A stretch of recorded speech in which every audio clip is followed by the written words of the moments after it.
Lakukan yang terbaik, betul banget nih, boleh kan? Akhirnya kita prioritaskan kebahagiaan diri sendiri dan anak meski butuh waktu untuk let go. Oke, ini dari Kak Rati Jayanti. Mimi cuman bisa bilang I couldn't be more agree. Ya banget, Bun, boleh banget. Dan kalau kamu udah melakukan yang terbaik dan sudah memprioritaskan kebahagiaan diri sendiri dan anak-anak, meskipun kamu butuh waktu untuk let go, berarti kamu udah ada di track yang benar. Kan yang terbaik dulu buat diri sendiri terutama ya. Tapi kalau memang masih belum bisa, aku masih melakukan yang terbaik untuk orang lain, aku masih melakukan yang terbaik biar dia berubah, oke, nggak apa-apa, itu mungkin proses yang harus kita jalanin. Tapi intinya selalu melakukan yang terbaik.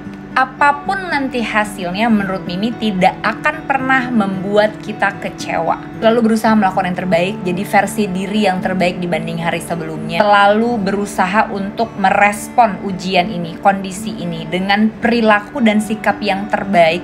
Menurut Mimi akan menjadi sebuah tabungan atau investasi di masa depan kita nanti, supaya ketika ada apa-apa atau ketika hasil akhirnya tidak sesuai dengan keinginan kita, mungkin ini akan menjadi investasi kekuatan di kita, sehingga meskipun pada akhirnya kita harus membiarkan dia pergi, harus berpisah sama dia, harus membiarkan ini hancur, harus membiarkan ini berantakan, rasanya akan jadi jauh lebih mudah. Bahkan ketika melepaskan, kita rasanya akan sangat lega, seperti tidak punya hutang. Kita akan merasa bahwa paling tidak aku sudah mengupayakan yang terbaik, dan bagian terbaiknya adalah kita mengetahui bahwa seenggaknya dalam ujian atau dalam masalah ini bukan aku yang zolim. Kayak deh, orang ketika melakukan sesuatu yang zolim, ketika melakukan sesuatu yang salah, ketika menjahati orang lain, kita ini kan manusia ya, dikasih hati. Dan pada dasarnya manusia itu sifatnya hanif, menyukai sesuatu yang baik. Jadi pada dasarnya orang, ketika dia menzolimi orang lain, melakukan kejahatan, melakukan kesalahan secara disengaja, tidak meminta maaf, suatu hari nanti atau bahkan mungkin saat ini, mereka tuh udah dalam kondisi yang menyesali perbuatannya. Tapi sometimes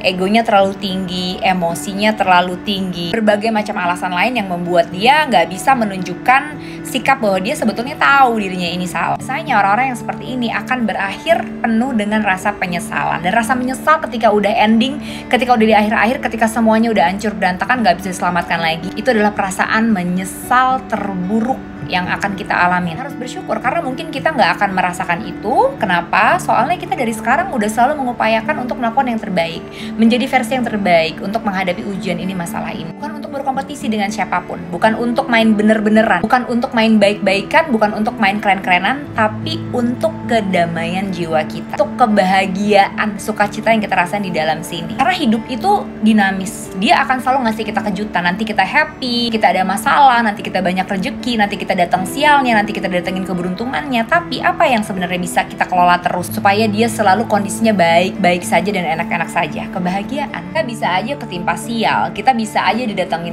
beribu masalah, aja lagi kena ujian apapun. Tapi kalau kita udah melatih diri kita untuk memprioritaskan rasa bahagia, akhirnya ujian seenggak enak apapun yang datang, paling tidak kita bisa tetap waras, normal, menjalankan kehidupan seperti biasa, tetap bisa ada di dalam koridor, menjalankan hal-hal yang memang harus kita jalani, jalankan kewajiban-kewajiban kita, tanggung jawab kita, mengejar impian-impian kita yang memang harusnya kita kejar. Ya, hidup kita itu nggak stuck di satu kegalauan yang terlalu mendalam dan nggak tahu kapan selesainya, membuat kita jadi ketinggalan jauh nih, buat kita jadi meninggalkan tanggung jawab dan kewajiban-kewajiban kita. Ingin gak sih kita bisa jadi orang yang dalam situasi dan kondisi apapun selalu merasa damai, selalu merasa bahagia, selalu merasa waras? Menurut Mimi akhirnya itu yang paling penting. Soalnya dalam hidup ya, mau kita duitnya banyak banget, mau kita orang kaya raya, mau kita udah lurus bener, pokoknya udah syar'i banget, namanya hidup itu nggak akan pernah lepas dari yang namanya ujian. Kalau benar uang adalah kebahagiaan, kalau benar suami baik adalah kebahagiaan, apa ada orang kaya yang bunuh diri? Apa itu istrinya Firaun yang imannya, yang taatnya ke Allah luar biasa, justru punya suami kayak Firaun? Intinya adalah yang namanya hidup tuh, kita udah sebaik dan sebenar apapun, yang namanya ujian itu pasti akan selalu ada. Kita nggak bisa menghindari ujian, nggak bisa kita minta nggak ada ujian tuh, nggak bisa. Itu memang udah hukumnya hidup. Tanyaannya, bisa nggak sih kita dalam kondisi apapun, di setiap ujian apapun, hati kita ini tetap merasa damai, hati kita tetap merasa bahagia, kita ini tetap bisa berfungsi dengan baik, bisa tetap waras? Jawabannya bisa banget. kalau kita dari sekarang udah ngelatih diri kita untuk terus memprioritaskan kebahagiaan diri kita dan selalu melakukan yang terbaik. Menurut Mimi ini dua combo yang bener-bener jumbo banget hasilnya di mental kita, di hati kita, akan bikin kita tuh sembuh dari ujian apapun dengan cepat. Kali lagi, melakukan yang terbaik dan memprioritaskan kebahagiaan itu bukan biar kelihatan keren, bukan biar kelihatan kayak perempuan baik, bukan biar kita bisa ngalahin dia, tapi karena kita pingin damai sejahtera, karena kita pingin happy. Menurut Mimi kalau sekarang teman-teman ini lagi ada di situasi yang sangat sulit, lagi di dalam ujian rumah tangga yang luar biasa berat dan bingung harus melakukan apa. Aduh, aku tuh gimana ya biar aku bisa berfungsi dengan baik lagi, biar aku bisa kembali on track, biar aku bisa kembali waras. Aku tahu ujian ini gak bisa cepat selesai, tapi aku pingin gitu loh bisa tetap tenang hatiku. Apa yang harus aku lakukan? Dua tadi kalau menurut Mimi, prioritaskan kebahagiaan dan lakukan yang terbaik untuk saat ini. Berapa lama Mimi kita harus melakukan itu? Kalau menurut Mimi, kita harus melakukan itu selama-lamanya. Karena selalu melakukan yang terbaik dan memprioritaskan kebahagiaan diri kita, menurut Mimi, itu adalah pekerjaan utama seumur hidup. Kan kita seumur hidup mau bahagia terus dong. Sebisa mungkin kita terus melakukan itu, terus berusaha untuk melakukan itu walaupun kita akan gagal. Bisa bakalan marah, masih bisa bakalan sedih, masih bisa bakalan jatuh bolak-balik.